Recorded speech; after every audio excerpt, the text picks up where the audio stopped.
Hello, everyone, and welcome back to another edition of BD Radio. We are into our first episode of 2020. Well, technically our second episode of 2021.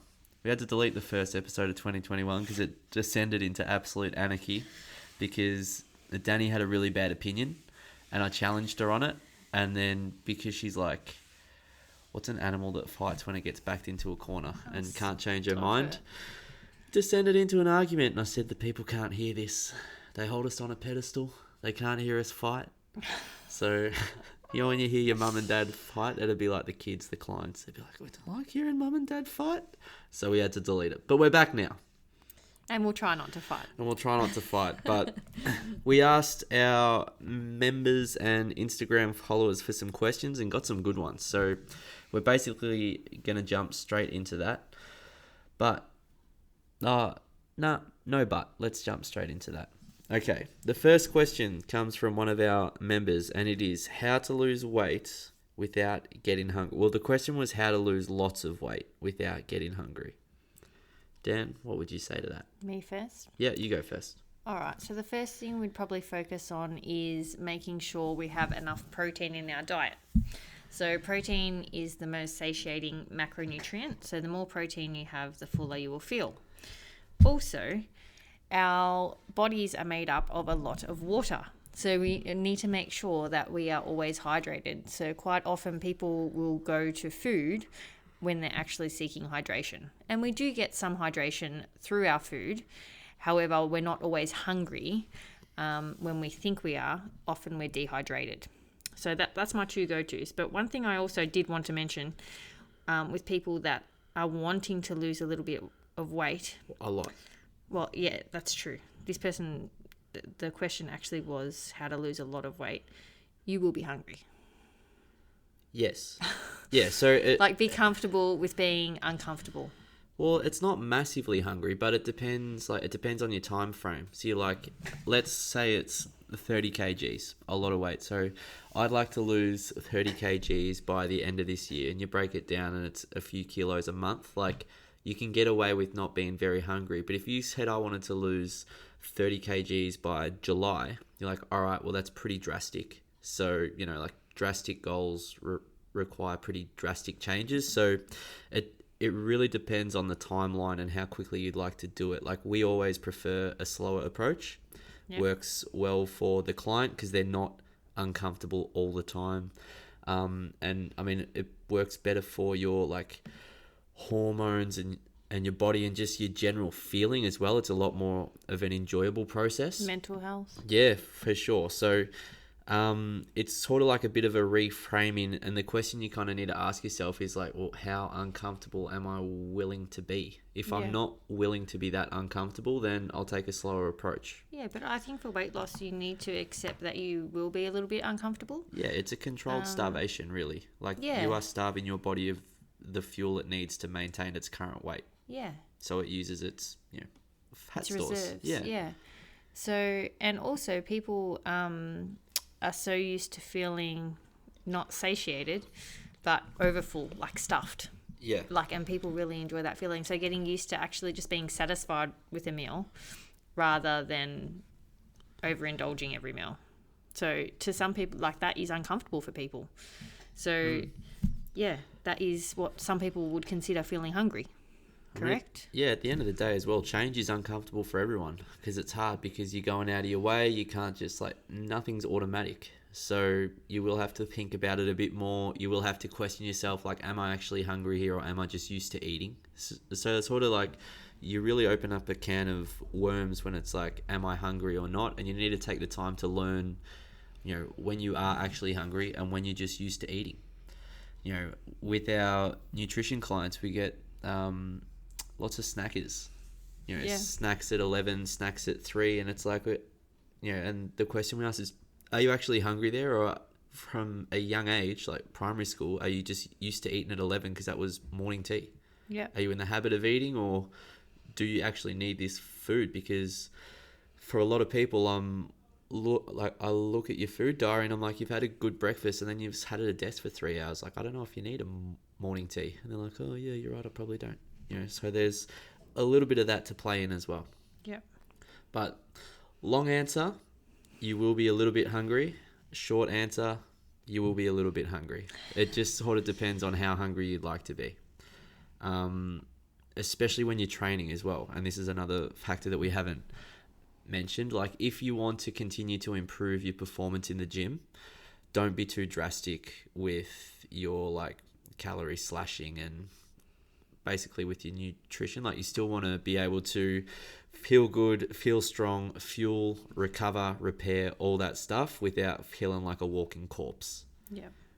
And I mean, it's not very sustainable to feel that way, especially when you've got kids, which most of our clients do.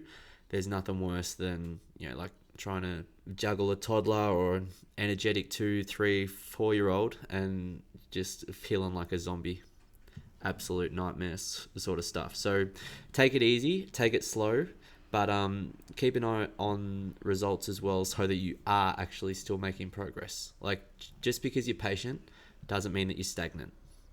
That's a big thing as well. So hopefully we've covered that one for you. And a few people who may have also had the same question. You're about to get the... No, I wasn't. I'm moving on. The moving on hand signal. That's my 2021 resolution. Don't waffle. All right. This is a good one. It's something we talk about a lot. Stress and exercise. What are the do's and don'ts? Ooh, you start with this one. Okay. So we'll just frame the question a bit more. The person who asked this question has a really demanding job. And we all deal with a lot of stress in our lives in different ways, but her stress comes from her career. So it's like, okay, how can we use exercise in the gym or healthy practices to help combat that stress? That's basically the question. And, you can extrapolate this to anything. Like, I've got stressful kids or I've got stressful partner, whatever it is, you can use the stuff that we're going to talk about today to kind of help with that. My first one is that everyone needs to understand that, like, stress is stress. There's sort of no such thing to your body as good stress and bad stress. Like, it's still stress. Mentally, there's such a thing as good stress and bad stress. But if you are just, I am about to snap, and then you go and smash a workout, like, that could be the last straw that breaks the camel's back, and you might get injured, or you might just have like you might get a little bit emotional as well. But like, it's not like if I've had a shocking day or a shocking week or month, if I go in and do some heavy back squats, it's going to make it all better. That's not how it works. It could make it worse.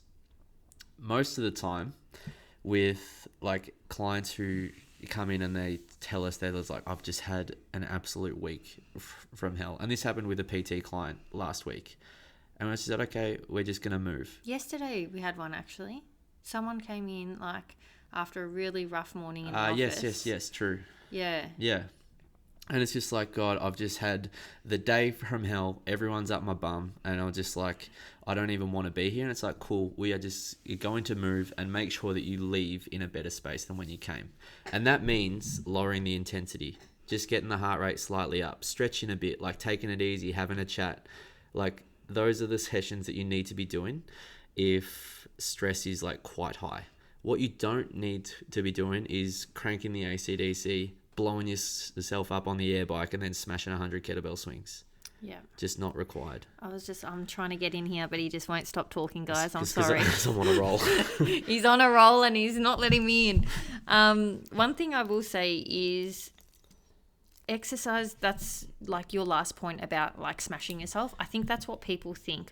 When they think stress and exercise, they associate like the really intense endorphin rush, like yeah. the hit addicts, where it's like, I just have to get my heart rate up and get the endorphins every time. Whereas if you kind of change this in your mind to be stress and movement rather than stress and exercise, I think that is a lot better. So movement is essential.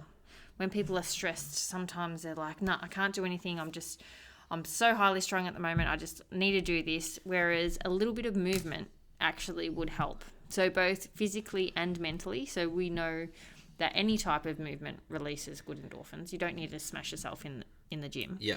Going for a walk around the block could assist there. Mm-hmm. And also people that are sitting at a desk all day are getting tight, yeah? Yeah. How many people do we see like with tight hips? Mm-hmm. Like hip Posture as flexors well. are huge. Yeah, their Yeah. backs. So just When actually people are stressed, their moving. necks get tight as well. Yeah. So movement rather than exercise, I'd say, is a really big do. The don'ts, I'd say, are more like move away from the high intensity type work Yeah. when you are really highly strung, because you're just not in the right headspace. So you're probably not thinking the way you'd usually be thinking. You'd probably do things you wouldn't usually do. So steer clear of that kind of stuff, especially if you're doing stuff in the gym by yourself without a coach. Yeah, for sure. I think a simple kind of question you can ask yourself is like, as you're going into a session, if you don't have the coach there to help kind of regulate you, is like, am I going to be able to recover from this session? So like, am I in a state where I'm going to have a good restful night's sleep? I'm hydrated. I've got time to cook my tea, or am I just, I'm coming in here and I'm just go, go, go. Like, what does my body need right now? Yeah. Does it need to just, take a breather, have a stretch, do some light stuff that makes you feel good, stuff that's easy? Yeah. I think is a point often missed. Like, let's use an example. Like, an idea for someone to run 5K might be an absolute, like, oh my God, that is going to be so hard. But for someone else, it's like, that'll just be easy. I'll put my headphones in, podcast on, whatever, a BD radio. And then it's like, that's cruisy. That's stress-free for them. But for someone else to come into the gym and learn how to do a squat for the first time ever, that's stressful. Yeah. They might need a yoga class, something that they know, something that they're comfortable with. Yeah, I was actually speaking to your uncle a few days ago on the weekend about our ability. Everyone's lost the ability to kind of trust themselves and how they're feeling. So, like, there is no do's and don'ts that are, acceptable for everybody across the board. It is so unique and independent to the individual that we need to kind of move away from society says, when you're stressed, do this. When you're tired, do this. When you're hungry, do this. Yeah, just blanket rules. Yeah, there are no blanket rules. Everyone is so different, and it's what you need at that time. We're learning that with the nutrition program. Like, I had someone start yesterday, and they were like, oh, so, how does the 12 weeks work? I'm like, honestly, I don't have any idea yet. Like, think of it as like personal training for your food, where it's like, until I have information on what you're currently doing now, and we start everyone off with the food diary, like, I don't know what we're going to do yet. Yeah, we don't know what you're doing. Yeah, I need to know the lay of the land before I know where to build the house. Like, let's just assess, gather the information, and then we'll go from there. Yeah. Hopefully that sort of helps your question. Like, I guess the take home is, yeah, and also with movement, this person, yeah, you go. like, Sorry. you are at the advantage of you do personal training, which is good because we see how you feel and we adapt the session for you. And we also have like more knowledge on you as a person compared to so someone compared else. to someone else who's really, really stressed and tries to manage that all themselves, like we were saying, someone that just goes to the gym and tries to smash themselves without the coach, that's a lot more dangerous. Which we've all done as well. Yeah. So given that you are in a controlled environment, we kind of adjust that for you. Yeah, for sure. I mean, for one of our clients who's a class client, all you'd need to do is just let us know. Yeah, yell out. Yeah, because I won't tell you to put weight on the bar or go faster or anything like that. So just... Or you won't get told off for having a drink. Yeah, that too. Get to that later. Okay, so hopefully that answers your question. In a nutshell, movement, yes. Something that's easy, something that you can definitely recover from would be my 3. Would you add anything to that, or happy with that? No, I think you stole some of that off me, so... Didn't though, but we're agreeing today, which is positive. All right. Now, next question. How do I adjust my routine to part-time office and part-time working from home? I'll come back to that one. I've skipped the question, but we can come back to it. So, adjusting the routine. Basically, like, I would set up, if it was me, I mean, and there's so many other factors to this, like external factors, like, kids, work, your commute, all that stuff. But in an ideal world, I would try and train on the days that I'm home, because then I can cook my meals and everything. But again, this all depends on the person. And then I would try and do some kind of like activity on the way to the office as a one. Like I might jump off the tram a little bit earlier, have a walk, blah, blah, blah. But I would be doing all of my preparation and hard stuff on the days that I'm home. That would be my go. But like it depends on your schedule if that's actually going to be feasible for you, like if you're doing a Monday, Wednesday, Friday in the office, or how your days are set up. Yeah, are they consecutive days? Yeah, for sure. But like, I mean, at the end of the day, I wouldn't overthink it. Like it's just the same as normal. Like prep your food as you normally would, you know, train as you normally would, and then like it'll fall into place. Like you'll start to notice that, it's hard to cook my dinner on a Tuesday because I've worked Monday, Tuesday, and maybe I haven't had time, so I'm going to just cook extra on Sunday, have leftovers. Like you'll learn what works and what doesn't basically after a couple of weeks. Yeah, it is. Change is hard. So we've had like a long period of time at home where we have had so much flexibility. Sometimes I actually think the structure really helps a lot of our clients. So going back in will often assist, especially with stuff like your NEAT, like your movement outside of exercise. So like your steps, like people are commuting to and from work, which will help assist you. And often make you feel better compared to working at home and, you know, just waking up and moving to the lounge room. Yeah. And sitting there for 8 hours. Or the dinner table. And, yeah, so probably the most common changes we see would be session times. So obviously you can't always, you don't have the flexibility to train whatever time you like. So you might need to head back to those sessions you used to do pre-COVID.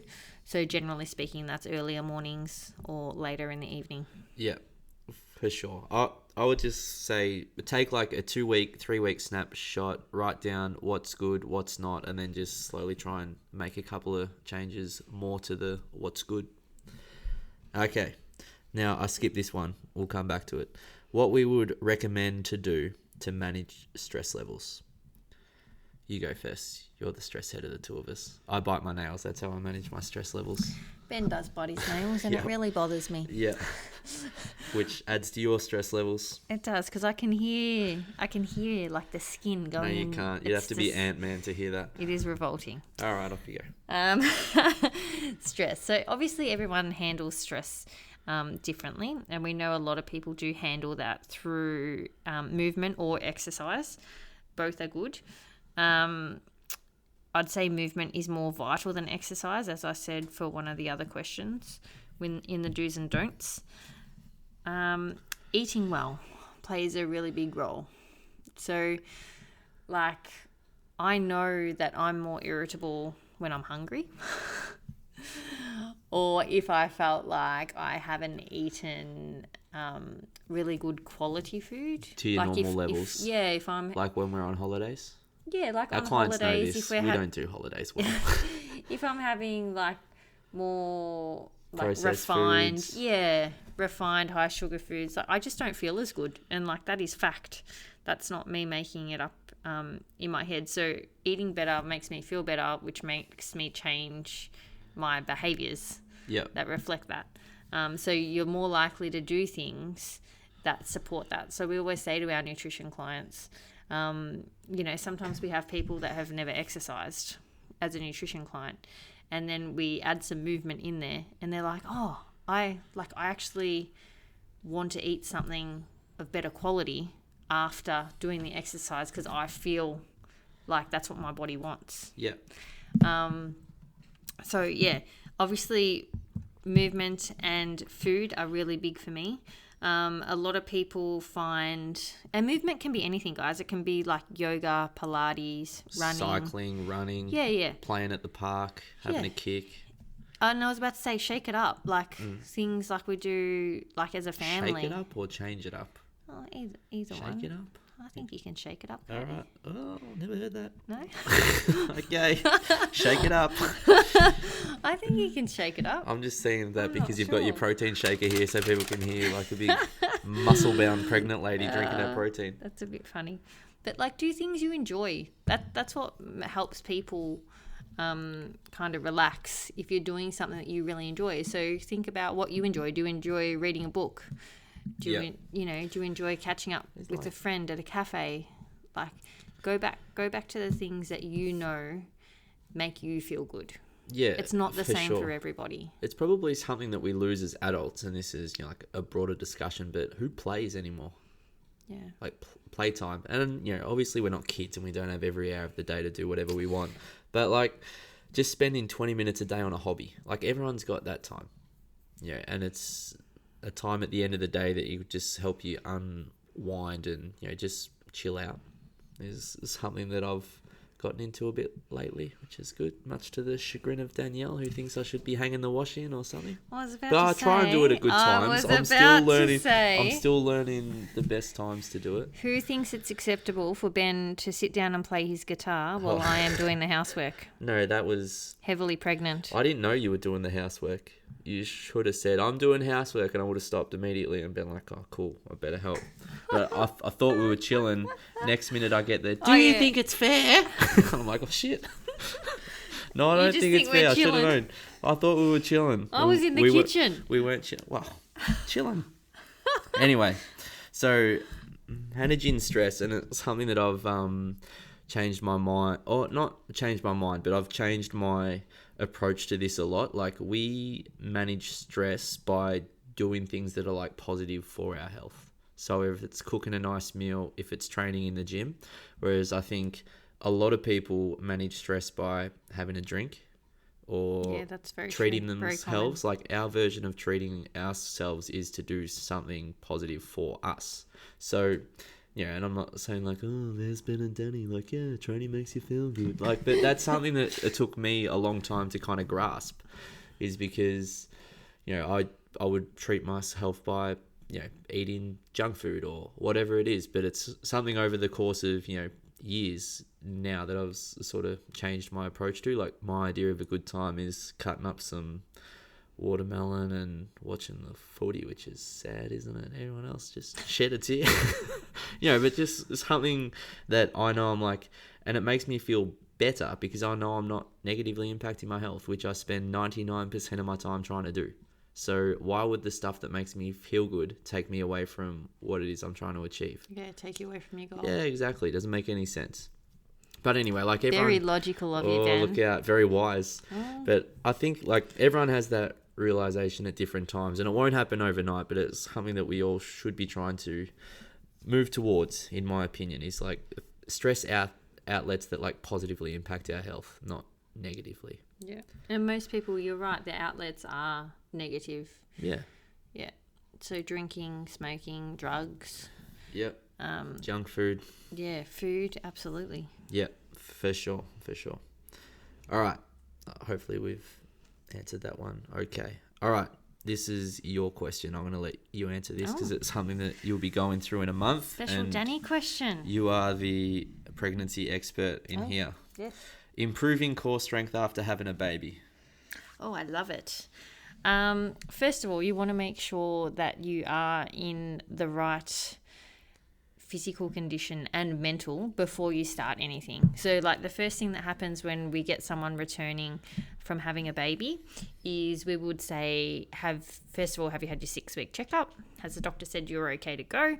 And then we'd also recommend seeing a physio because your health is your number one priority. Not only that, just to interrupt, tell the story of what happened when we went to your 6-week checkup and why we recommend a physio.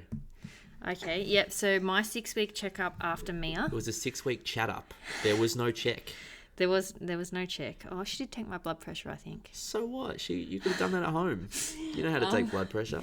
YouTube could have taught you how to do that. Yeah, it was very much. And look, I think it's an important part of it. Obviously, our mental health is huge, and the awareness is very much there now with postnatal depression. Which is excellent. Which is fantastic. Yeah. So when I went for my 6-week checkup, they did very well at making sure that I was feeling okay. They asked all the right questions about, if I was happy, if I was crying, if I was managing. all that, but there was no physical check. So the reason I bring this up is just because the question is related to core strength. yeah. Yeah. So there was no physical checkup. So if you are not comfortable with the feedback you've received from your professionals, and that's any professional, then we always advise people to seek further advice. So like I didn't feel comfortable starting to do things in the gym after that checkup.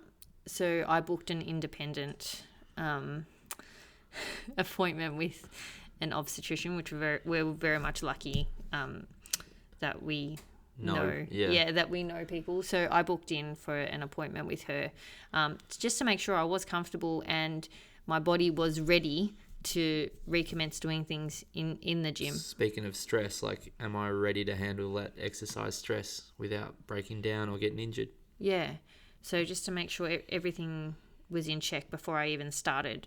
Whereas often I find mums are very like, I need my body back, like, and just kind of want to jump straight back into it without doing all the checks and balances, which are really, really important. Like, your body has just been through so much. It's hard though, right? Like, I'm not a runner at all. And as soon as I do a soft tissue injury, like, all I want to do is run. Like, I can only imagine that, you know, and I saw you go through, like, I never appreciated how much recovery was involved after the actual baby. Like, it's a long time, and it would be hard because all you can focus on is what you used to be able to do.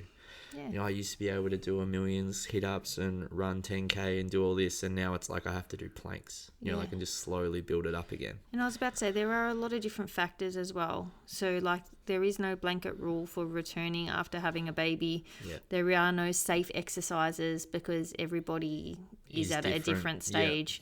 Everyone's like, some recovery is people have different. muscle separation, some people don't. Some people are feeding, some people don't. Like, it's so individual. So first, making sure that you are physically able to come back into the gym is step number one. Step number two is, be kind to yourself. Don't always think quality over quantity. People can get a little bit ahead of themselves and just want to smash themselves in the gym. Yeah, or can get a little bit overexcited as well. Like, I'm back, how good. Yeah. Yeah, like, you still have to leave the gym and have a whole day feeding a baby. You're up at night. That affects your recovery. So don't expect to be able to do the sessions you were doing beforehand afterwards when you're up feeding a baby 3 times a night. Like, yeah.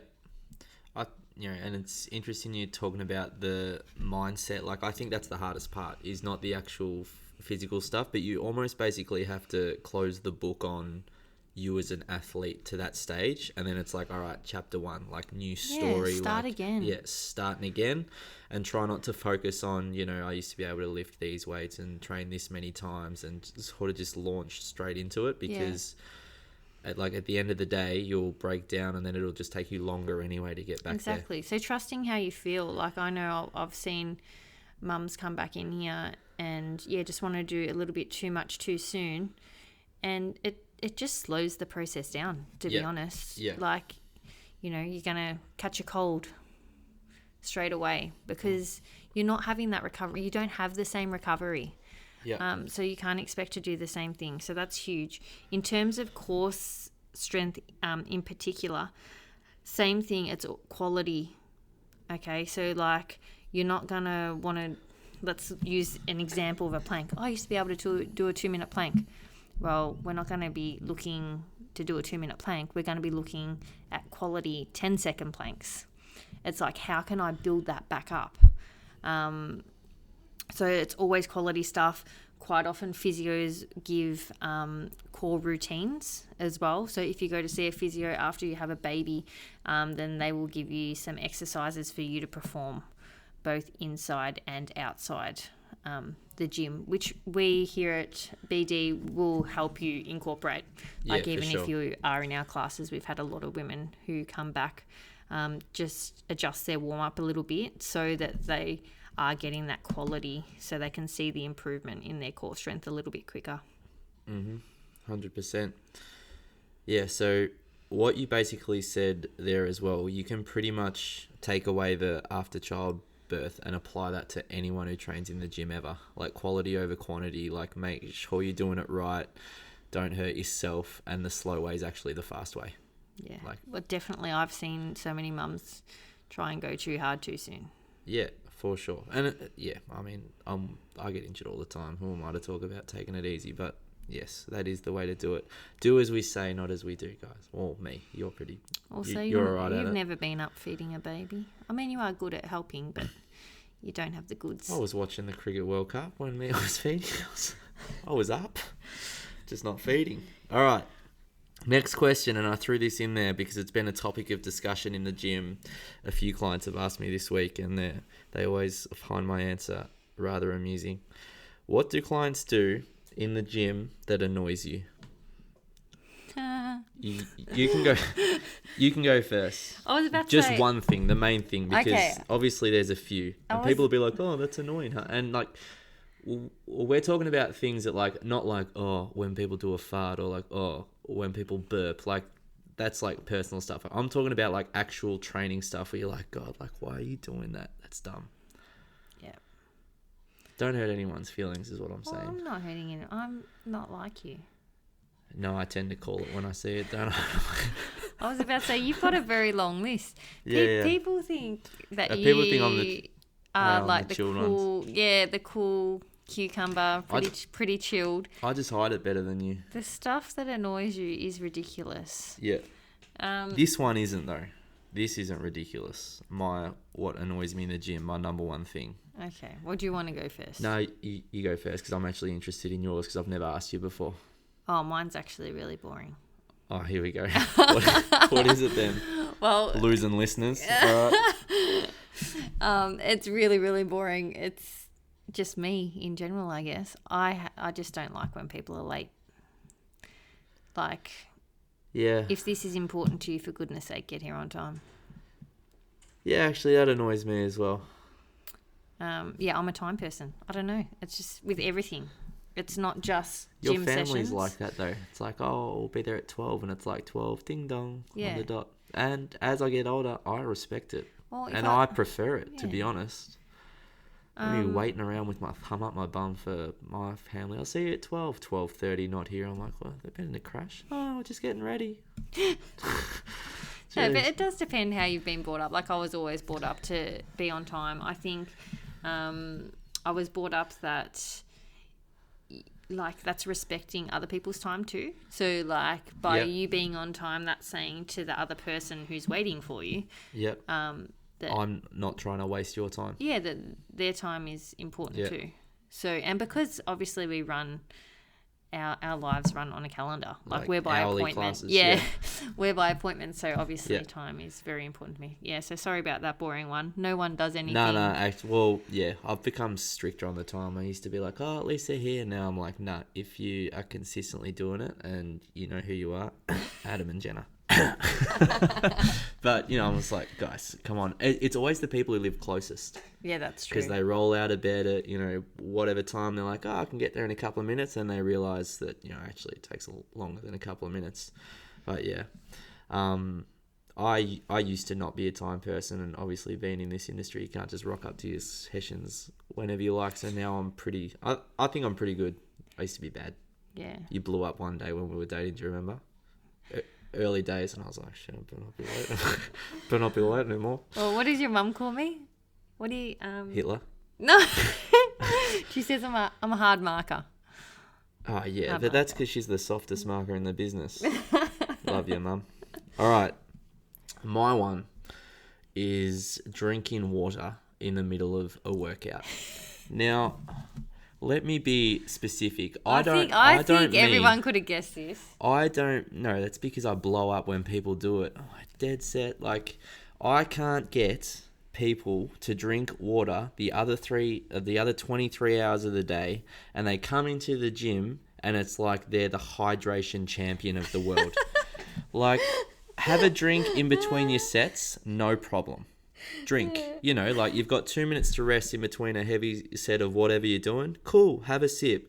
As soon as I start the clock, you know, our conditioning here goes from 8 to 15 minutes max. Sometimes we throw a long 23 one hours and 45 minutes of the day, you drink to your heart's content.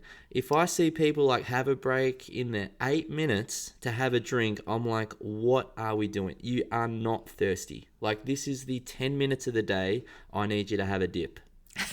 And you're over there like sculling water. It's like Aquaman. Settle down and get back on the air bike. Just wait until the end, for God's sake. And I was like, I'm thirsty. No, you're not. You want a break. So take 3 deep breaths and get yourself back out on the run. Wow, guys. Who's going to be next to take a drink in the gym? The next person who takes a drink in the class is getting burpees. Because I've had enough. Funny. And you know what? You can always tell if Mia's not sleeping well is because I like get extra shitty about it. So we all better put their drink bottles down before I throw it out the roller door. But we're super welcoming here. Anyway, we're super nice and like easygoing here at BD Fitness, just as long as you don't drink from your water bottle in the minutes of the 10-minute time block of the day where we need the heart rates up a little bit. I've just realised why some of the clients ask me if they can have a drink. It's because they're... And I appreciate the consideration. I would rather you ask and be sure rather than take a punt and get your head ripped off. Goodness me. Take note. Yeah, no drinks in class, mate. No drinks in the conditioning. Okay. Bring your water to class. I love it. Hydration important, not in conditioning. It's not. You can wait. I don't care if it's 40 degrees. If you're drinking in the workouts too late anyway, you should already be hydrated. This is true. Yeah. That's a good point. Yeah. Anyway, we can talk about hydration another time. We haven't really gone over time, but anyway, we're back on the podcast train. We'll have plenty more coming out hopefully every week. So hope everyone has a good week. As always, if you've got any questions that you'd like us to answer or anything that we do in the gym that annoys you, we'd love to hear it because I'm in the business of not annoying anyone. Yeah. Everyone write on the page. Actually, you know what? Don't. We don't want to open that can of worms because otherwise it'll hurt my feelings. I feel like when everyone... Ben does this, when Ben does that. I'm like, oh, okay. Yeah. Yeah. I feel like that would be a really good conversation in our members group. No, it wouldn't. All right. Have a great day, guys. I'll speak to you next week. Bye.